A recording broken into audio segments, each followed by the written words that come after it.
Ah, vipi ndugu? Maisha?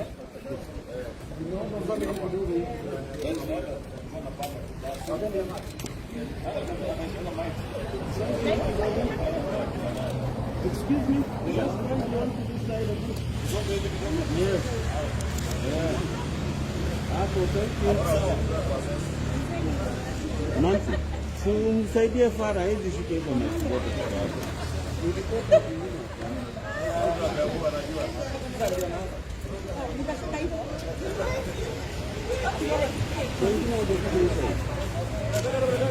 wengine wangekuja hii side ndio we balance the picture. Mheshimiwa hapo peke yake huku na anasema statement.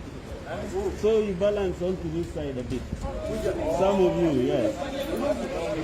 Yeah.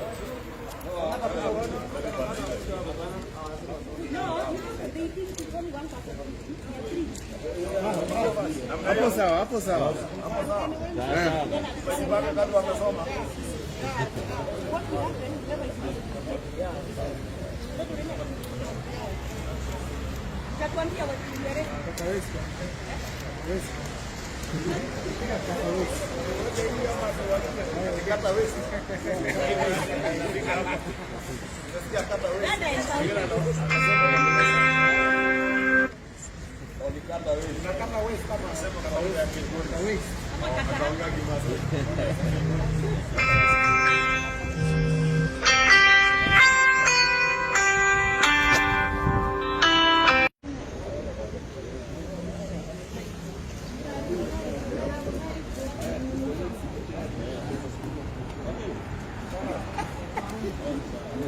Kamera yake haija connect. Lazima nije. Simama tu. Simama tu hiyo sasa. Nato. Bila mse kamera yake haija connect. What kind of video is it taking? Tuko na too much background noise. Kama kwa sawa. One trainees. Wireless. Technology.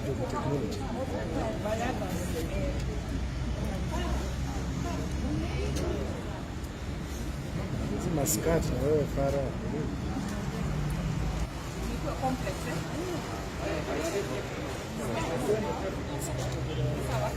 Hiyo bike maskati hizo zinaharibu.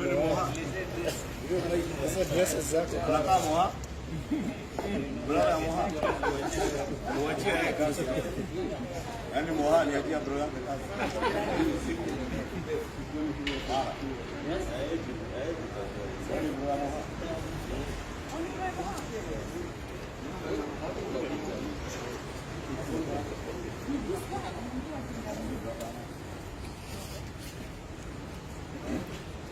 Statement on the covert planning by some members of state functionaries to arm troops and create a parallel militia for the 2022 general elections, July 23rd, that is today, 2021. As leaders, we have the responsibility to conduct our affairs in a manner that promotes national cohesion, peace, and the stability of our republic. As responsible citizens, we must always engage one another with the government so as to build public confidence in national institutions, enhance good governance, and the rule of law. As public officers, we aim to discharge our duty to observe and demand high standards of accountability, transparency, constitutionalism, and ensure the realization of national values and principles of governance. We have information that there is a high-level conspiracy in government to execute a scheme that is aimed and or will inevitably culminate in grave threats to the safety and well-being of the citizens of Kenya and indeed to the security, peace, and stability of the Republic of Kenya. The salient particulars of this information are that on the 2nd July 2022, the Principal Secretary in the Ministry of the Interior and Coordination of National Government, one Dr. Karanja Kibicho, through his deputy, Moffat Kangi, wrote to the Inspector General of the National Police Service, requiring the following actions. 1, to establish a subcommittee for the development of criteria to guide government measures to arm chiefs and sub-chiefs in the country. 2, to prepare a concept note on the proposed establishment of a police unit for National Government Administrative Officers, the NGAO, separate from the National Police Service, the way the administration police used to be, that is. And 3, to nominate 3 senior officers to the subcommittee. The aim of these unnecessary, illegal, and outrageous orders and directions is to increase the state's ability to manage the outcome of the 2022 general elections by instigating violent chaos in various parts of the country. By fomenting conflict, fear, and despondency, the Ministry of Interior will be able to suppress voter turnout and create other conditions for the commission of vote fraud, ballot stuffing, and other electoral malpractices. It will also be to replicate the violent chaos that was witnessed in the 2007 general election in order to facilitate rigging. We know that the subcommittee held its first meeting on the 7th of July 2021, and we have also established that the plan was discussed in the last meeting of regional and county commissioners held at the Kenya School of Government a month ago. Given our country's disastrous history with an executive that deploys the police service to murder, abduct, torture, repress, and abuse Kenyans, the Constitution of Kenya 2010 went to elaborate lengths to insulate the police service from political and executive interference, and to enable it effectively operate independently.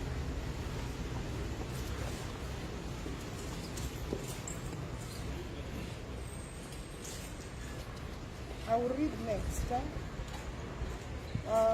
Article 245, Sub-Article 2B, provides for the independence of police force and its operations. There is, therefore, no doubt whatsoever that the directives made by the Ministry of Interior are blatantly unconstitutional. The aims and purposes pursued by the Ministry are illegitimate and nefarious. The process is flagrantly lawless and intentions are reckless. The whole affair depicts a government singularly devoted on a poorly conceived, utterly dangerous course of action that is intended to place the country in a situation of existential jeopardy. Some notorious officers of the government of Kenya, this republic, are pursuing unlawful, irregular, unconstitutional means to incorporate an armed militia for the sole purpose of terrorizing Kenyans and destabilizing the country during the 2022 general election. This is a very antithesis of the means and ends of government. At the very least, government is expected to secure the territorial integrity as well as peace, security, and safety of its citizens. The government of Kenya should not abandon its constitutional, statutory, political mandate to embark on gangsterism, criminality, and impunity. It is threatening to lay to waste everything we have achieved since the birth of this nation and undo the strides we have made as a country in establishing peace and stability. The officers' ongoing undertaking of criminal audacity has not only shocked us, it fills us with intense dread, deep sorrow, and profound shame. We make this statement to express our indignation over the fact that the institutions we ordinarily turn to whenever confronted with impunity are the perpetrators this time around.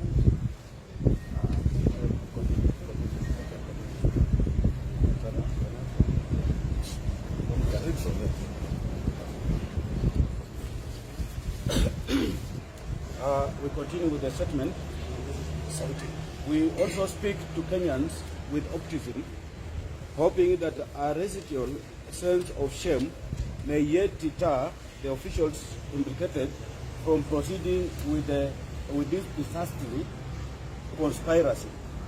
We call upon Inspector General of Police to come out and assure Kenyans that he will not betray the oath of office he took. He must assure the country of a preserve of the constitutional doctrine of independent command of the police service. The last few by-elections in the country have pointed a grim picture of an infiltrated police service which takes instructions from this couple that operates in the office of the president. The Inspector General is hereby put on notice that should anything go wrong on account of police executing illegal political assignments, he will be held to account both locally and internationally. We strongly condemn this evil and dangerous scheme against the stability, peace, and good governance of our country and the couple of reckless impunity behind it. We call upon His Excellency the President as Commander-in-Chief to take decisive action in this matter and reassure all Kenyans of his commitment to the Constitution, the rule of law, good governance, peace, security, safety, and well-being of our Republic and its entire people. Thank you. So thank you. What do you do? Take questions.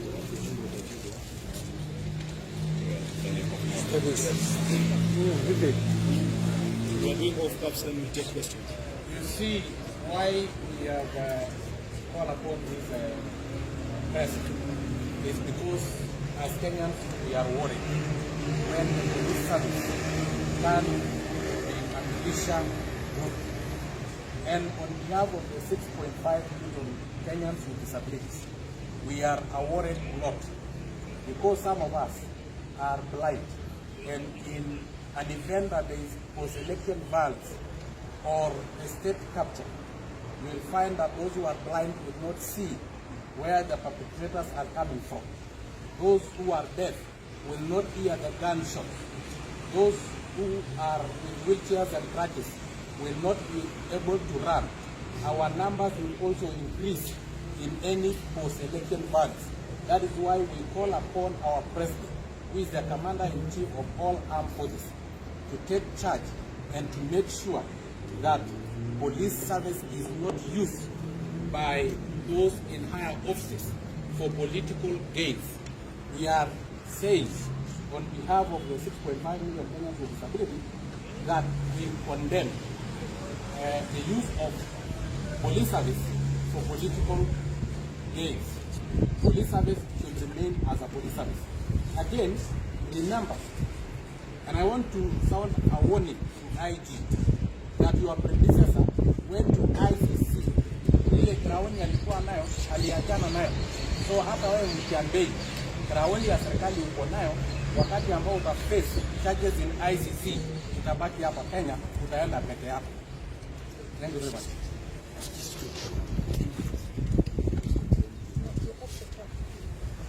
We do questions first. Are there questions? It's better that way.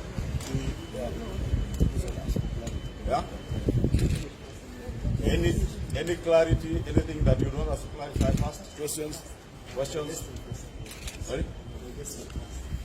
Or you are digesting it first?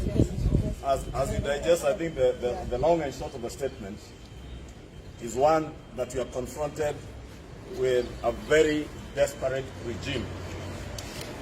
A regime that is so desperate to fix political problems using state organs like the police and using violence. You are all witnesses of what happened in the Kiambaa by-election only last week, where chiefs and the assistant chiefs were deployed in full uniform, guarded by policemen, to execute what was otherwise a political exercise and try to influence how the people of Kiambaa voted. From the statement, it is our take that Kiambaa was the pilot by-election and the Mogoga by-election were pilot projects of this heinous scheme to use violence to influence political decisions by Kenyans.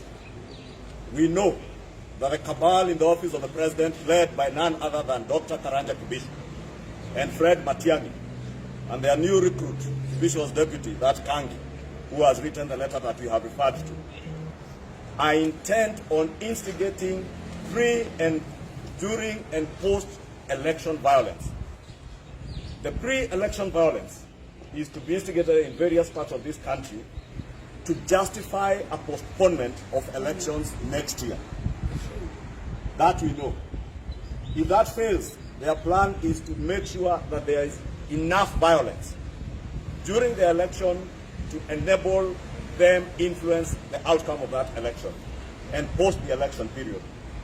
And we are just calling them to order. You will remember on these steps last year when DCI Kinoti paraded what was saying to be victims of the 2007 mall or post-election violence victims. And we called them out.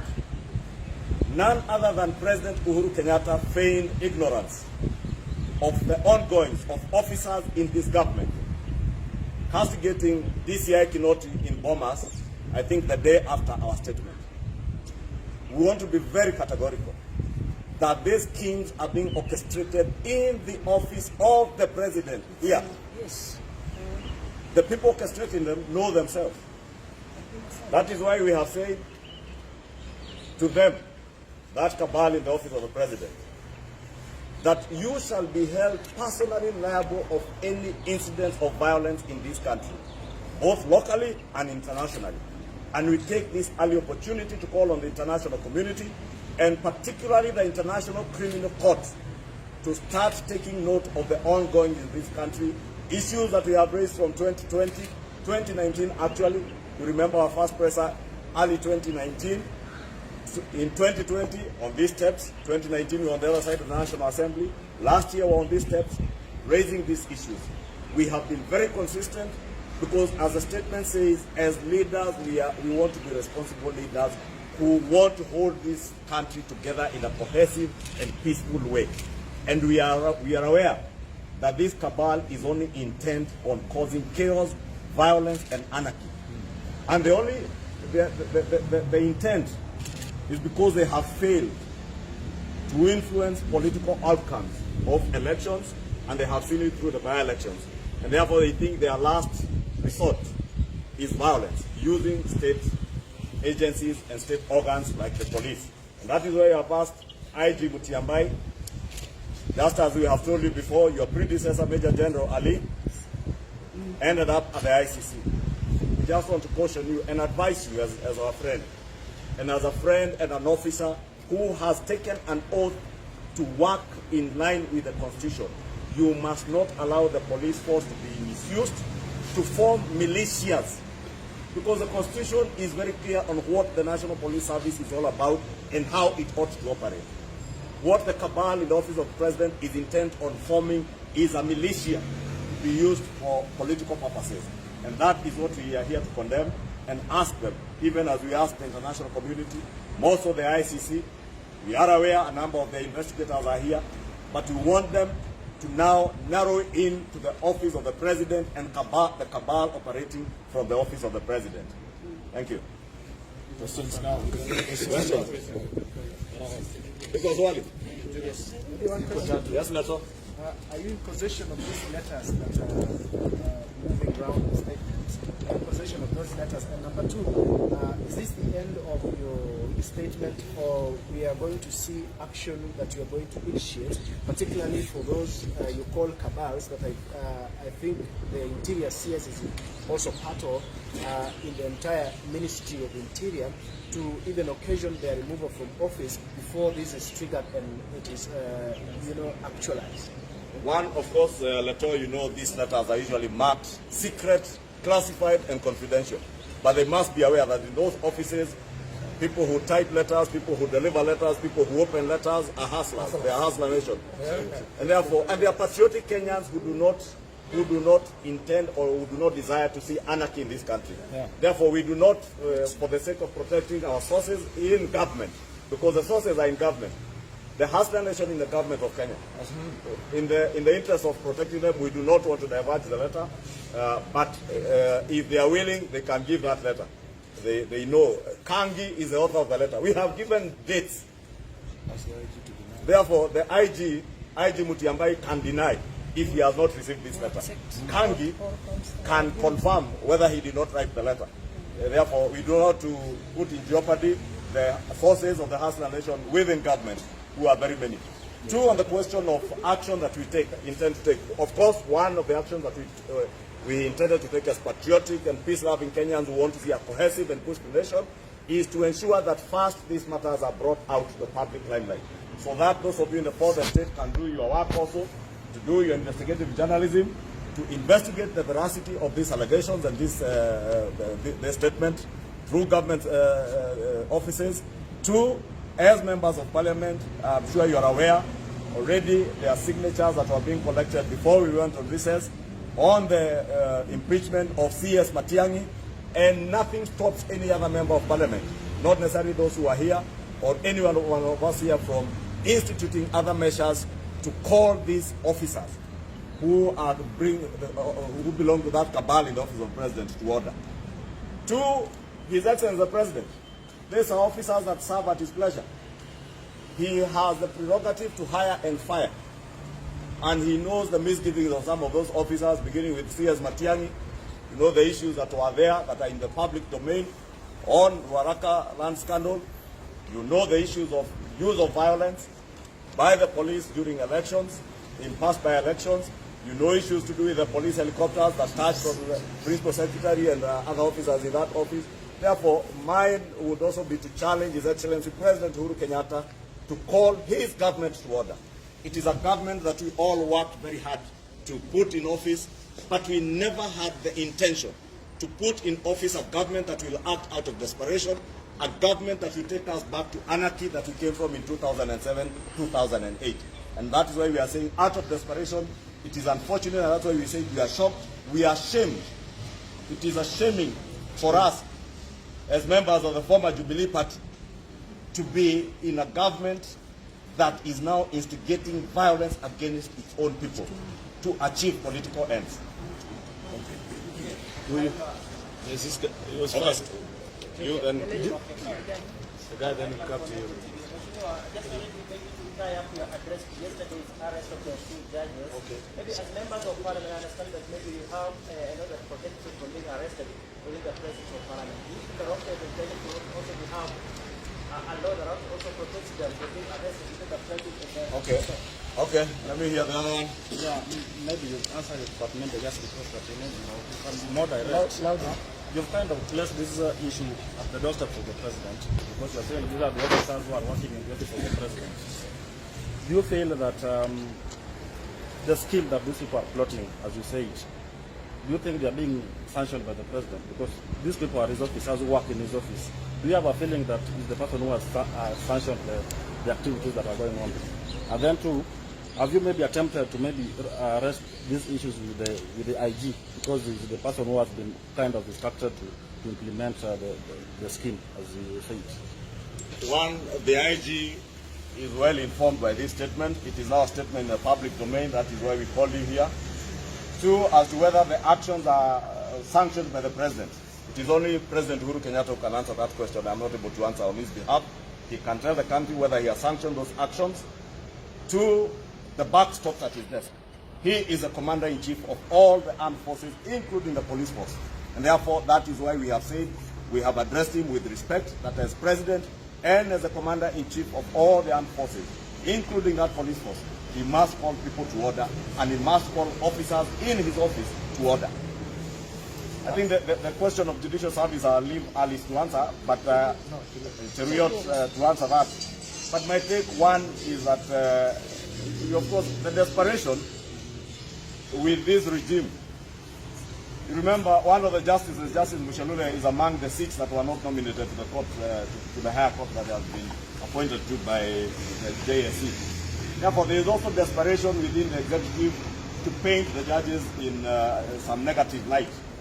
Therefore, we must stand for judicial independence, just like we stand for the independence of the police force. Because what we are asking the IG today is to exercise his mandate within the provisions of the Constitution and the laws that we have enacted in Parliament.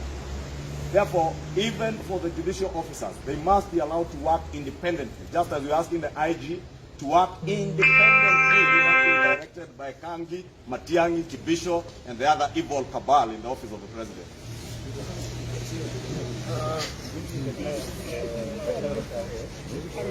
I am sure, just before I respond about judicial officers, somebody had asked whether the president is aware.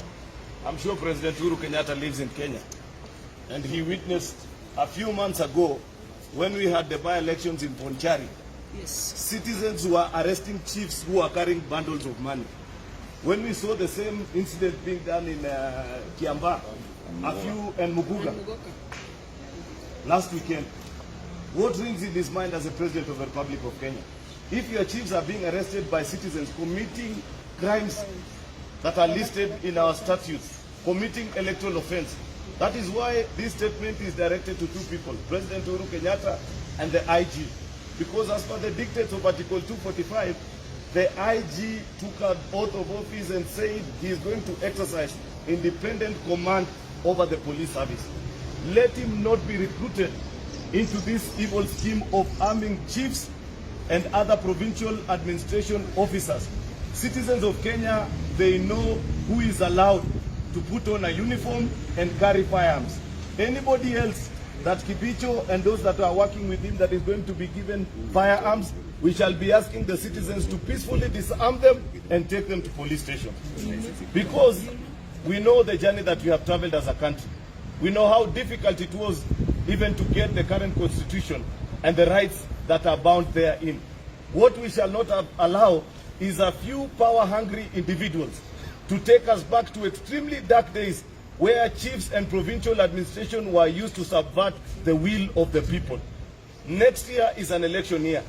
This government has sensed that they are not in touch with the needs and the feelings of the people, therefore they want to pull on those silly games. You know, because of these very embarrassing things that are doing. And I want to ask Kibicho, how does he feel? Because nowadays, chiefs cannot even order drunkards in the village. Because drunkards are asking them, you wewe ulikuwa unapeana pesa juzi unatuambia nini? Chiefs are being regarded as ordinary criminals because of the kind of assignments they are taking. So this is not a matter to be treated casually.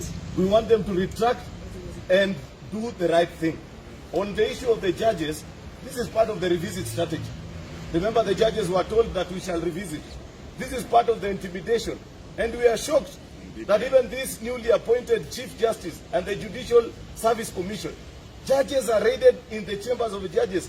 You know, that is the equivalent of coming to Parliament and picking up an MP from inside the chambers. Or the Speaker. Judicial Service Commission needs to speak up against this issue. This is intimidation against judicial officers. And we shall not condone, we cannot accept. In fact, it was wrong for the President to comment about BBI while in Kilifi. Because BBI is a matter that is alive in court. As a President, he needs to respect the rule of law in this country and wait until that case is concluded at the Court of Appeal. Then he can give his whatever thoughts he has. The rest of all of us are restraining. We have views just like him, but we have chosen to be peaceful and citizens who respect the rule of law. Therefore, the President also must be called to order and reminded that this matter of the BBI is before the courts of law. Therefore, we should all keep our cool until the matter is concluded. I think tumemaliza.